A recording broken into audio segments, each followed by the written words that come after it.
Would you stay silent? Or let revenge speak for you? Welcome to the stories on Shattered Vengeance. Step into a world where love turns dangerous, revenge feels inevitable, and every story drags you deeper into the shadows of desire, betrayal, and the human heart. Let's begin today's story. The conference room smelled like new money and older lies. Wednesday morning, 10:23 a.m., and my sister Megan stood at a whiteboard explaining revenue projections to 3 utility company representatives. Behind her, PowerPoint slides showed my solar farm, 40 acres of panels generating 12 megawatts, rebranded as Hartwell Family Energy Solutions. Renewable projects are family-owned, Megan told the utilities with practiced confidence. My sister and I co-manage operations. We're authorized to negotiate power purchase agreements on behalf of the partnership. The 20-year lease contracts I'm offering will provide your companies with reliable clean energy at competitive rates. I watched from my truck in the parking lot, laptop open, monitoring the fraudulent pitch via the building's guest Wi-Fi that Megan had carelessly left unsecured. 29 years old, watching my older sister collect advance payments for energy contracts she had no authority to negotiate. Behind the utility reps, I could see Dad reviewing contract terms. Mom was nodding along, playing the supportive family member. They'd already spent $340,000 in advance lease payments Megan had collected over 3 months from smaller utilities. My phone buzzed. State Energy Regulatory Board. Ms. Alexis Hartwell? This is Director Chin from SERB Compliance Division. We're reviewing power purchase agreements filed by Hartwell Family Energy Solutions. Your solar farm permit shows single-owner operation, but these contracts claim partnership authority. Can you verify the ownership structure? I kept my voice low. I'm sole owner. Commercial solar permit issued to Alexis Hartwell only June 2021. My sister has no ownership stake, no operational authority, and no right to negotiate energy contracts. Professional silence. Ms. Hartwell, we're seeing 8 power purchase agreements totaling $2.1 million in contracted payments over 20 years. All signed by Megan Hartwell claiming partnership authority. If she falsified ownership status, these contracts are fraudulent and we're required to report to state prosecutors. She's also collected $340,000 in advance payments from 3 utilities. Money my family has already spent. I pulled up Megan's bank records. She'd been sloppy with financial security. I'm forwarding documentation now. Original permit, ownership records, and evidence she's been operating a fraudulent leasing scheme for 3 months. Send everything. We'll initiate emergency review. If utilities sign contracts based on false ownership representations, we're looking at wire fraud and securities violations. Director Chen's tone sharpened. Get here within the hour if you can. This is moving fast. I hung up, sent the documentation. Then I forwarded copies to the FBI's White-Collar Crime Division and the State Attorney General's office. Time to end Megan's renewable energy fraud. The Energy Board office was institutional and serious.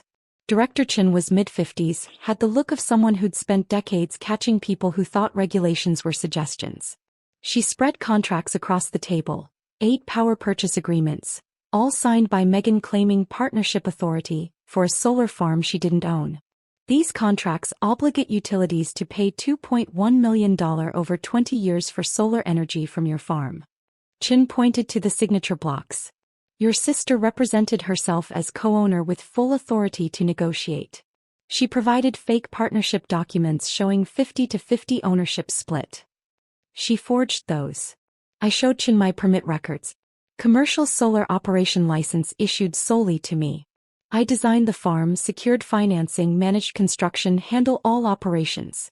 Megan has never been involved except to tell people at family gatherings that we have a solar business. And the advance payments? Chin pulled up financial records. 3 utilities paid $340,000 total based on these fraudulent contracts. Standard practice for long-term energy agreements. Advance against future delivery. Money my family spent immediately. Dad bought an RV. Mom renovated their kitchen. Megan paid off student loans and put a down payment on a condo. I showed Chin the family group texts where Megan had distributed funds as partnership profits. Chin was already on her phone. I need asset freezes on these accounts immediately. State energy fraud investigation. She provided names and details. And contact the utilities who sign these contracts. They've purchased energy from a supplier who can't legally deliver because the contracts are fraudulent. She hung up, looked at me. Your sister created contracts obligating you to deliver energy you never agreed to provide. If you can't fulfill these agreements, the utilities can sue for breach. Even though you didn't sign anything. Can they?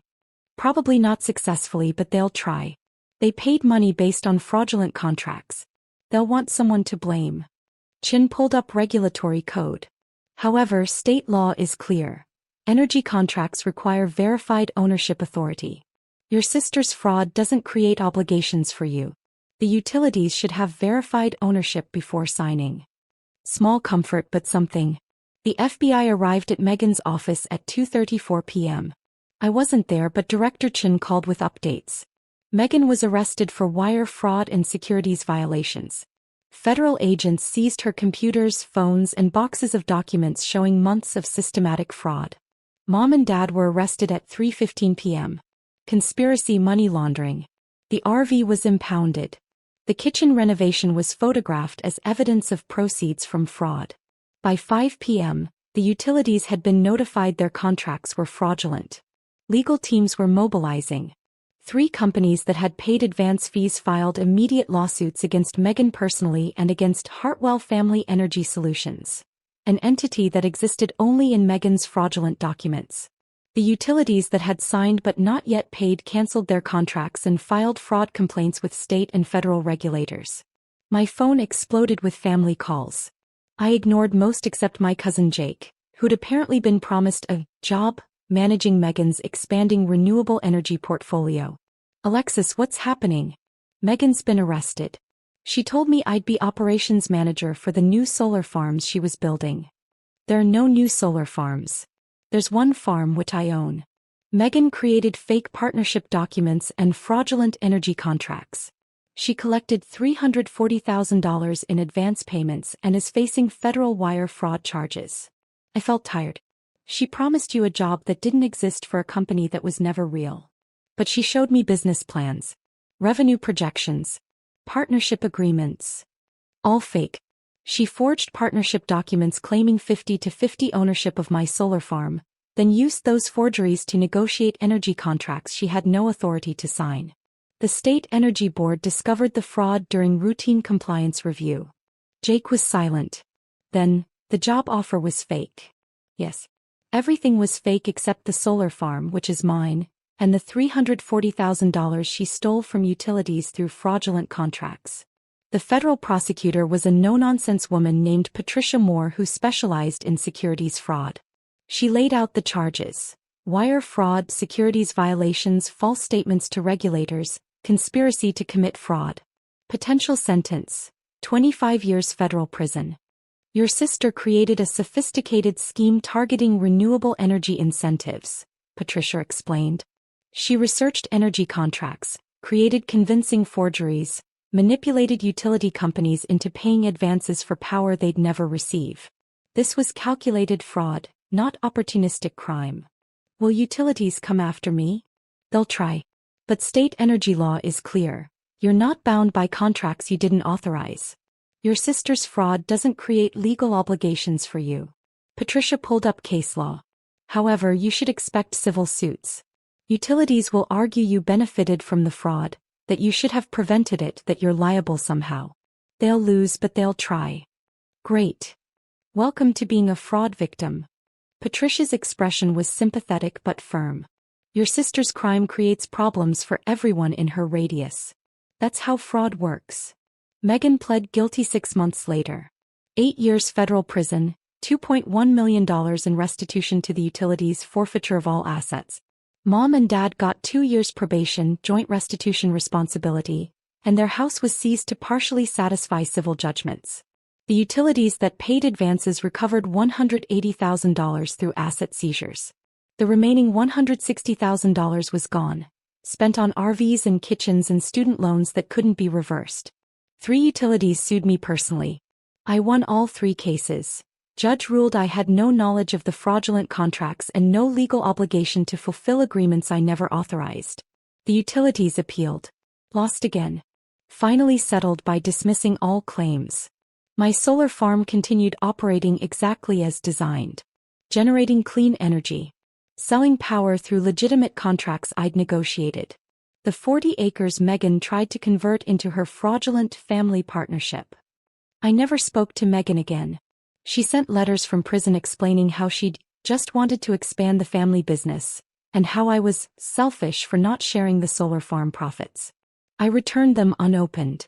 Mom and Dad tried reconciliation. Apologetic emails about how Megan had convinced them the partnership was legitimate. I blocked them. They'd participated in spending fraudulent money. They'd known it wasn't right. 18 months later, I expanded the solar farm. Added 20 acres, increased output to 18 megawatts. Negotiated new power purchase agreements, legitimate ones with proper regulatory approval, using only my verified ownership authority. I ran into Jake at an industry conference. Awkward, but he approached me. I wanted to apologize. For believing Megan's promises. For not questioning how she could offer me a management position for a business you owned. She was convincing. That's how fraud works. I meant it. Jake had been genuinely deceived. She destroyed a lot of trust. Made everyone question legitimate renewable energy projects. Jake looked uncomfortable. Utilities are doing extra verification now. Slows everything down. Good. Verification prevents fraud. I looked at him directly. Megan could have asked to partner legitimately. Could have proposed actual collaboration. Instead, she forged documents and committed securities fraud. The consequences are hers. He nodded slowly. Fair.